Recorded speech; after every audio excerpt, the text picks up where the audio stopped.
Hello everyone, I'm going to be making a really fast video here about factors that affect solubility. We went over this briefly in class, but I think I'm going to do like a little bit of practice problems and just give like the basics of it, right?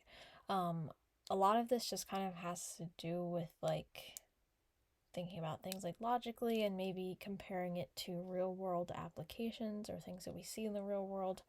But overall, they're pretty simple concepts. So, both solids and gases' solubilities in liquids are affected by one or two things, besides intermolecular forces, right? So obviously the intermolecular forces, as we learned before, will affect the solubility, right? So in water, something that is polar will dissolve in water, something that's nonpolar won't dissolve in water. And then if you have a nonpolar solvent, like, we'll just say methane. So you have methane, which is usually a gas, but let's say it's in the solid form.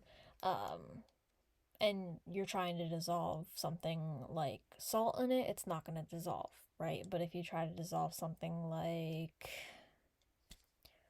carbon tetrachloride or carbon tetrafluoride, which is also nonpolar, those things will dissolve, right? So, besides those intermolecular forces that we talked about before, two things will affect a solid and a gas's solubility in a liquid. So for gases, it's affected by temperature and pressure, but solids are only affected by temperature. And with gases, that makes sense, right? Because we learned that with the ideal gas law, we know that PV equals nRT. So we know that the pressure, the volume, the temperature is all affecting the gas, right? It's affecting each other in different ways, right?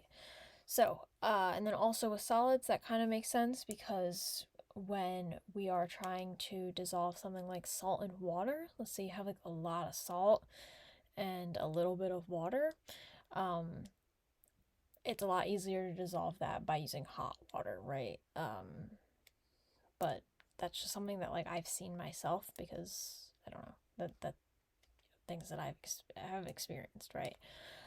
But let's take a look at the gases in specific. So let's take a look at a gas solubility, right? So I have some graphs here very similar to the ones that Professor Sherlock provided during class and also in his lecture notes.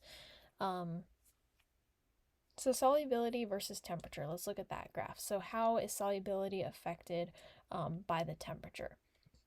So solubility versus temperature. So we see that the solubility goes down as the temperature goes up, right? We can say that vice versa, right? The solubility will go up as the temperature goes down. So a lower temperature leads to a higher solubility. And for me, that makes sense, right? Let's say that we have soda, can of soda. I'm not going to draw it great. And it's, the soda sitting there and you have the bubbles and everything. On a cold day, it's gonna be a little bit more carbonated, right? Because the temperature is down. So the temperature is all the way down here, so the solubility of those gas bubbles is very high. But on a hot day, so let's say the sun's out, it's like making the temperature go up on this. You'll notice that the soda will go flat a lot faster because the gas is actually escaping. It's like, I'm out of here, it's too hot. Literally, basically, almost like evaporating out of the solution.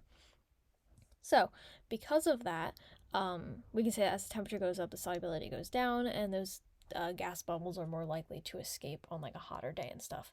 For me, thinking of this as a soda can is like the best way to think of it because that is what we can see in the real world, and that makes sense, right? Now let's look at the solubility of a gas versus pressure. So it's the opposite trend, right? The solubility will go up as the pressure goes up.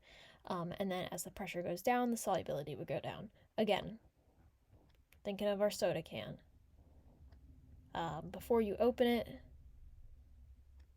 that was a decent tab, I guess. I don't drink soda, so but so before you open it, they actually pressurize the can. So they put a little bit of pressure in there. So the pressure of the can is up, right? And you know that because when you open it, it's like and it's just like gas just not spills out of it, but gas comes out of it. You know, you crack it, and I'm sure you guys have experienced that where you open a can and it's like, and you hear the gas coming out slightly, especially if you shake it up, then it's really pressurized. But the reason why they do that is to keep the solubility of the gas bubbles up, right? So the pressure goes up, whatever.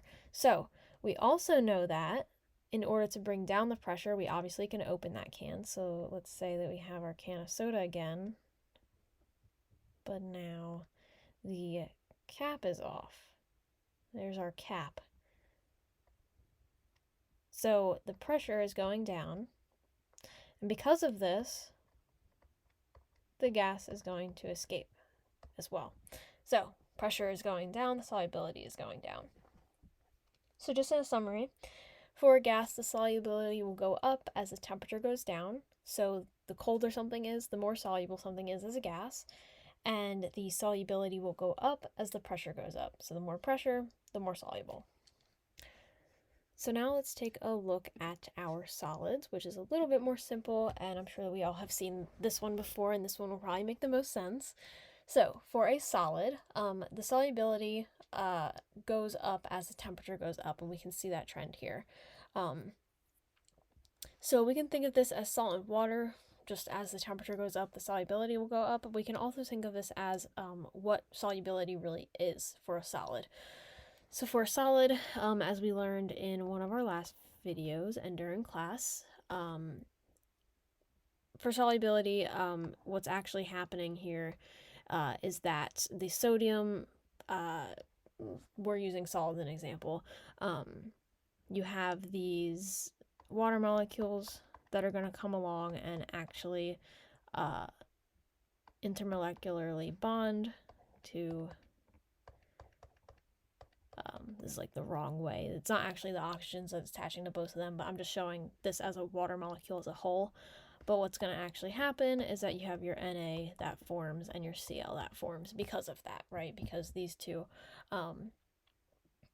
gain charges by being slightly pulled apart by these. And you know what you need for this, right? You need energy. So you need energy. And energy will come in a form of temperature, right? So if you increase the temperature of something, you're actually increasing the energy, which is then leading it to be easier for the water molecules to come along and break the intermolecular bonds of the NaCl, right? So yeah, so that's like another way to think of it. But again, for a solid, as the solubility goes up, the temperature goes up. Fairly simple thing to think about. A little bit more hard to understand with the gas, but this makes a lot more sense in my opinion. So now let's look at a practice problem. So this is a very simple practice problem. It's basically like fill in the blank. So for a solid, what we just talked about, as the temperature goes up, the solubility goes up, and as temperature goes down, the solubility will go down. For a gas, as the temperature goes up, the solubility goes down, and as the temperature goes down, the solubility will go up. Now, with pressure, as the pressure goes up, the solubility will go up. And as the pressure goes up, this actually is supposed to be down. Pressure goes down, solubility will also go down. So that was basically the practice question. I'm sure that there's some more better practice questions out there that you could do, but this was just one that kind of summarized everything that we did. So I hope you guys enjoyed this video, and thank you for watching.